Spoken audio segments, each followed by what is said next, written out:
Well, hey guys, welcome to House Parties, Zoe's Edition, Student Night, whatever it is you guys want to call it. Obviously, as we set up at the beginning, a little bit different of a night tonight. And why is that, Stetson? Technically, I might still have COVID. Today's my last day of COVID, so that's an important detail. When everyone sees you tonight at Student Night, they know that you are not contagious and you don't have COVID. Right. Exactly. Like, I'm still going to wear a mask and keep my distance, but my quarantine is over by the time we actually have Student Night on Wednesday night. Does it feel kind of good knowing, like, hey, I've had COVID, I don't have to worry about this again, like, it's out of the way? Does it give you a sense of freedom?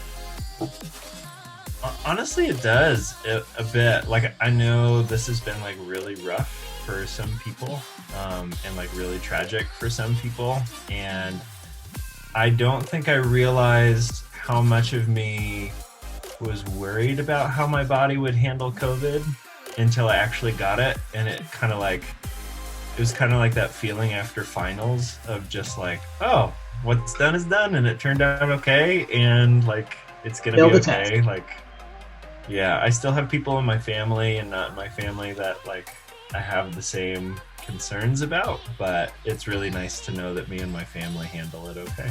So good for you guys. Run with it. So hey, to kick it off, as we do every week, we've got some interesting things we want to share with you that we have found just in culture, things happening in the world, or things we didn't know. A segment called Slices. So Stetson, why don't you go ahead and kick us off, Mr. COVID man? Okay, so there was this anonymous tip in Arizona for the police to go to a location, and at that location they found a 19-year-old guy bound and gagged. He had his hands tied behind his back and a bandana in his mouth, and they untied him, and he said that he got kidnapped by a gang and they drove him around for like a week. I forget the reason why he explained.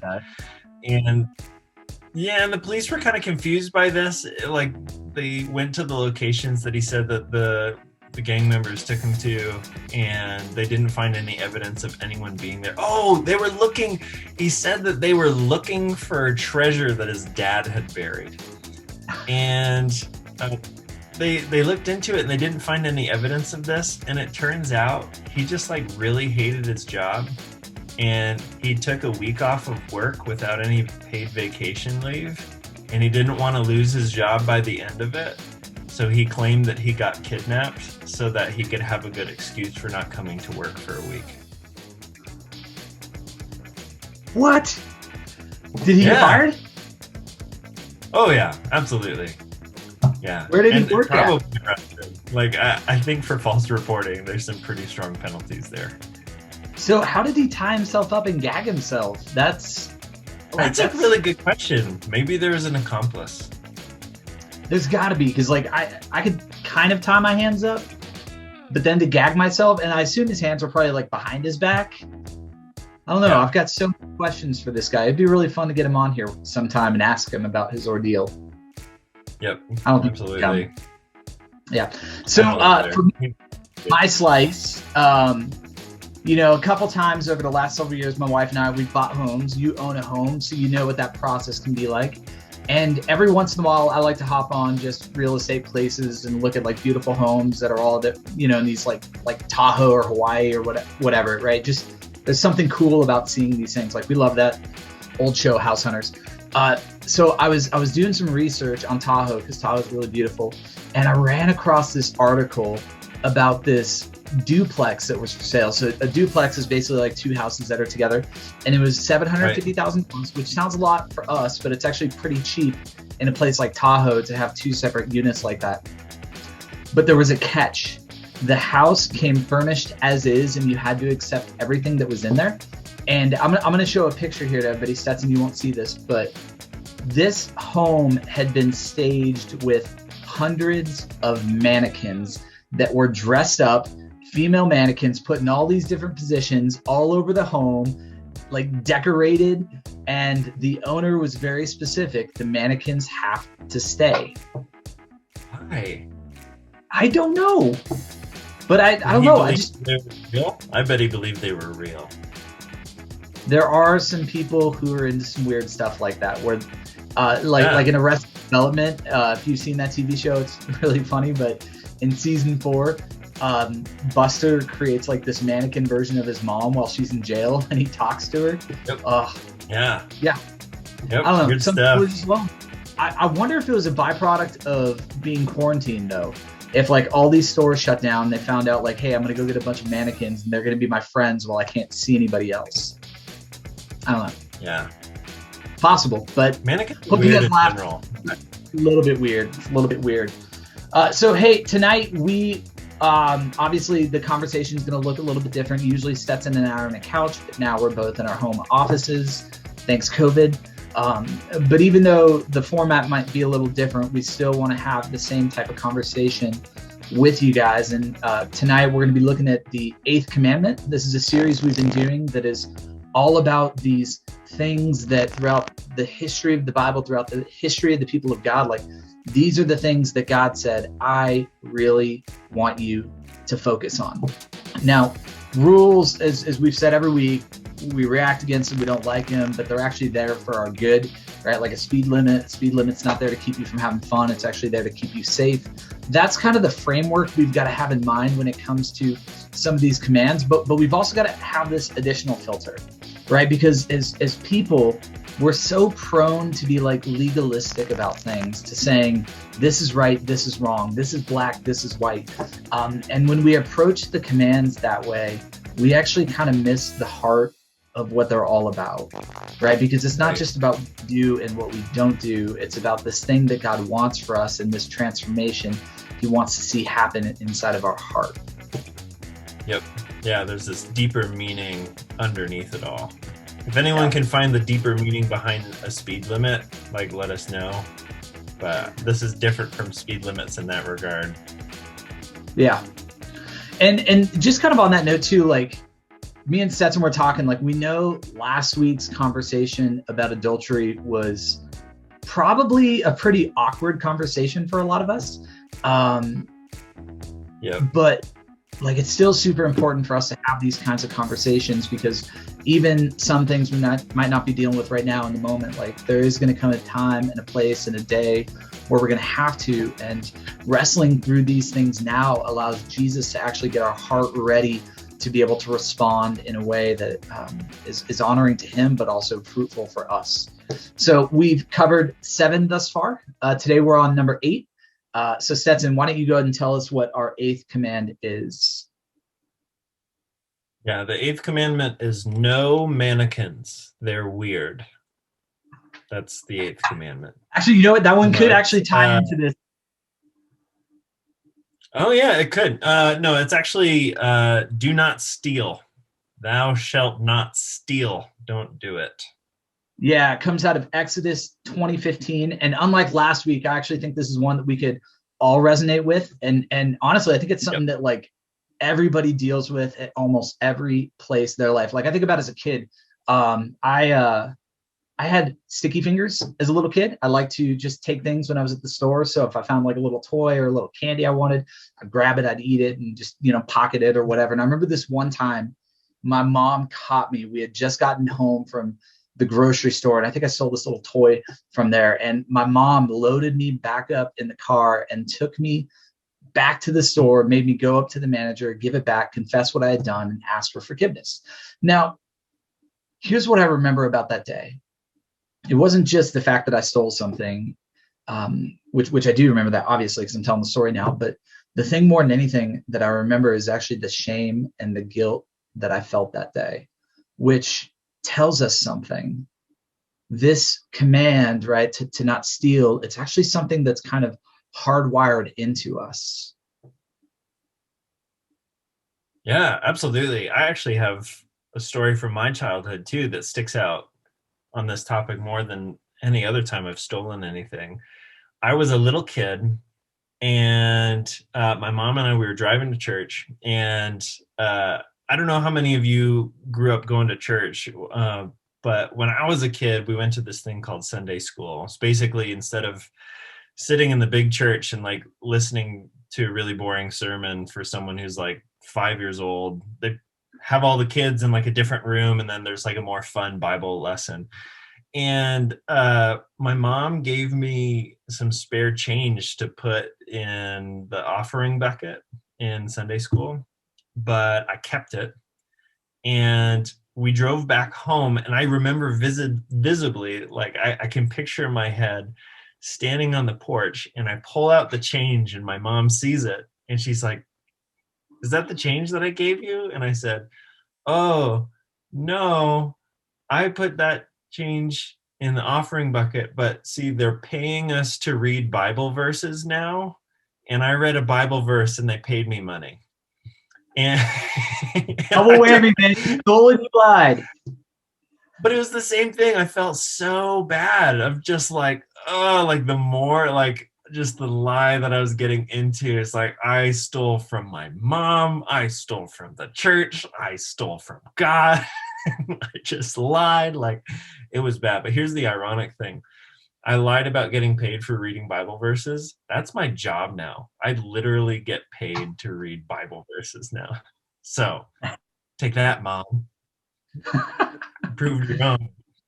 Yeah, so I think like for a lot of us, when we hear this command to not steal, a lot of us, we kind of think through the lens of justice in the sense of these stories that we just told, right, from our own experience, right? It's not right to take something that doesn't belong to somebody else, which is absolutely true, right? Because when we steal, we're actually harming another person, and that violates this command, right? It's not good for us to actually do that, but that's actually only the surface level of this command, right? As we said at the beginning, Jesus is actually always after the heart behind these commands, right? The thing behind the thing.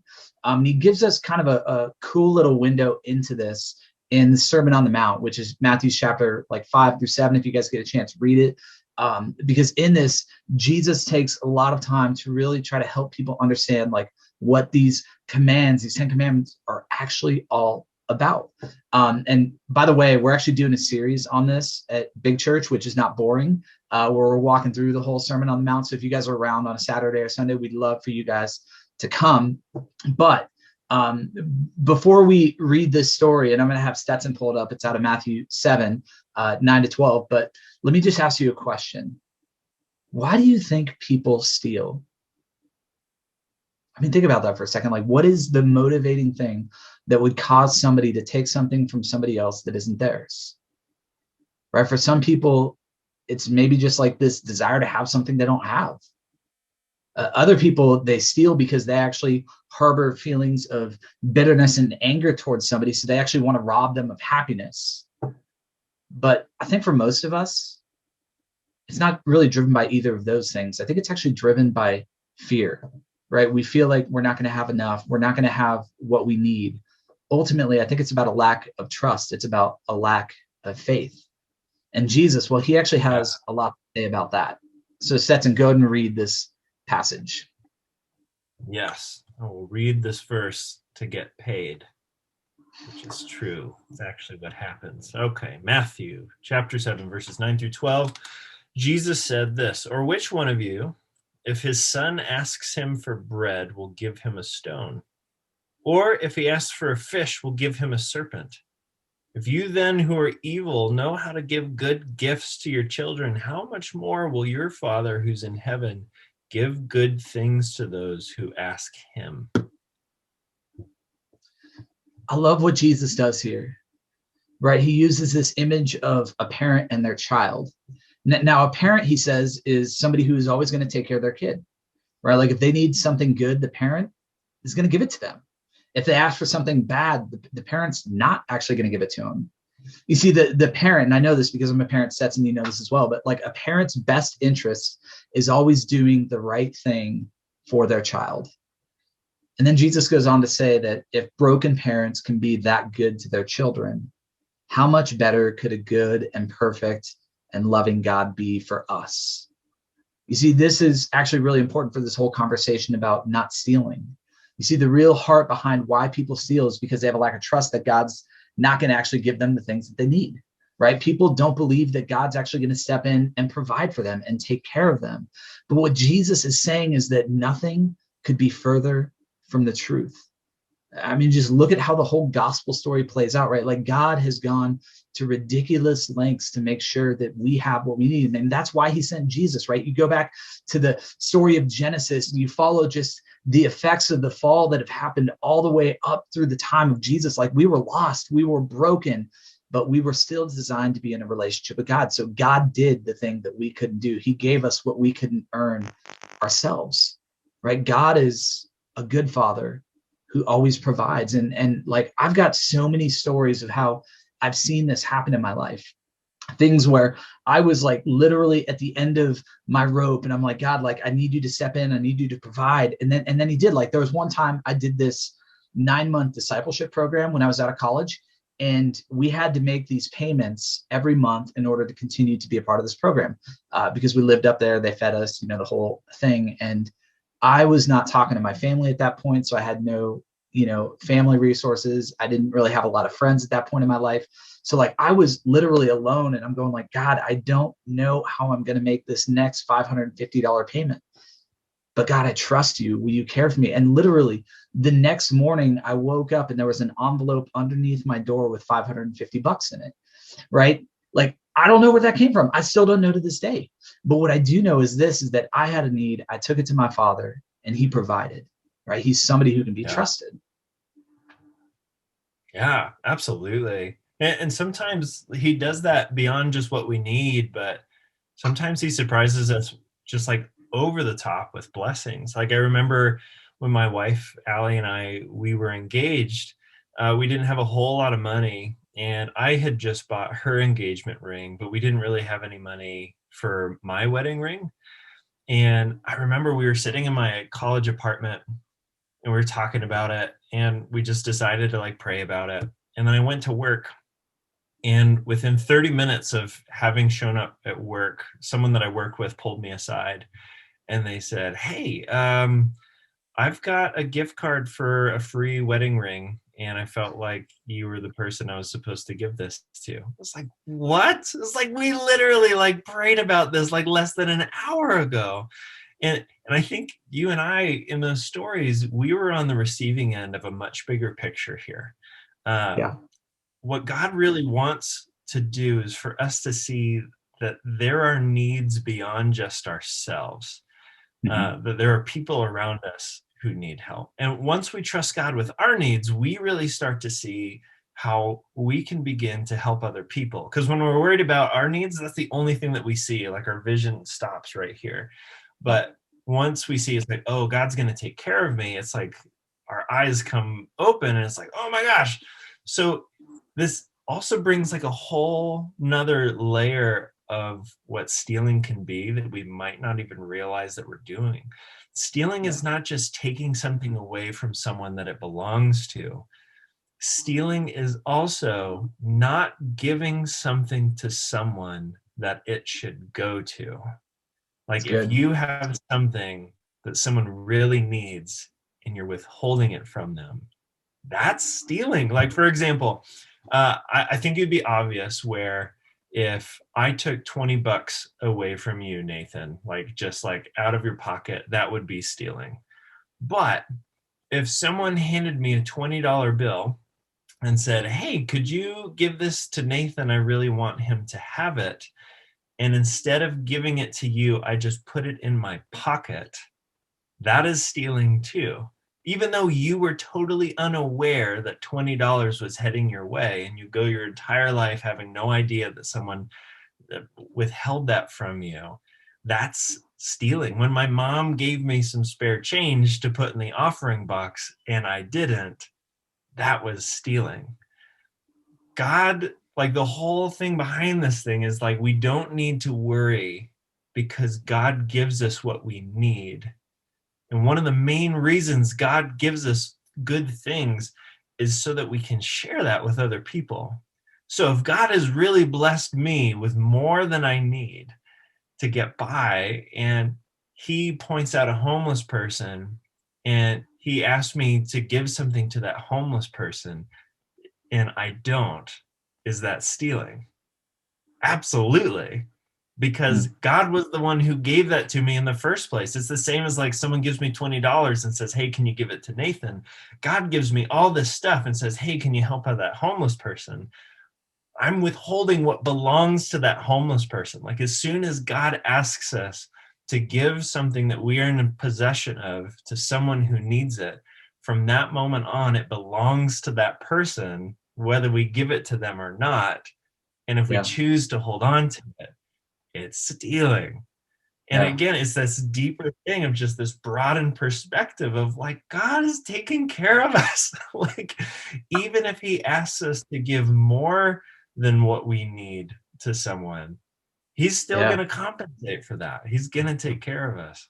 When honestly, like, that is a really big part of why my wife and I are in the final stages of getting certified to do foster care.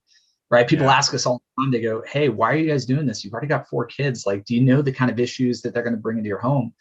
And our response has always been like, how could we not do this? We have the space for this kid. We have the family for this kid. We have the love to be able to give this kid. And if this kid has none of that stuff, but could experience all of it with us, like, it's not right for us to not do that. Right? It's not just this calling that we feel to foster care, which we do feel that, but I think it's just more this deep understanding of like, God, you've given us so much, like we need to give this away. And if we don't, we would feel guilty because we're holding something back because we're selfish with our time and with our energy and with our money and with our love. And so like when you look at this command for what it really is, it's exactly what you said there. It's not, don't steal stuff, but it's this broader perspective of realizing like, no, we have a God who provides every single one of our needs.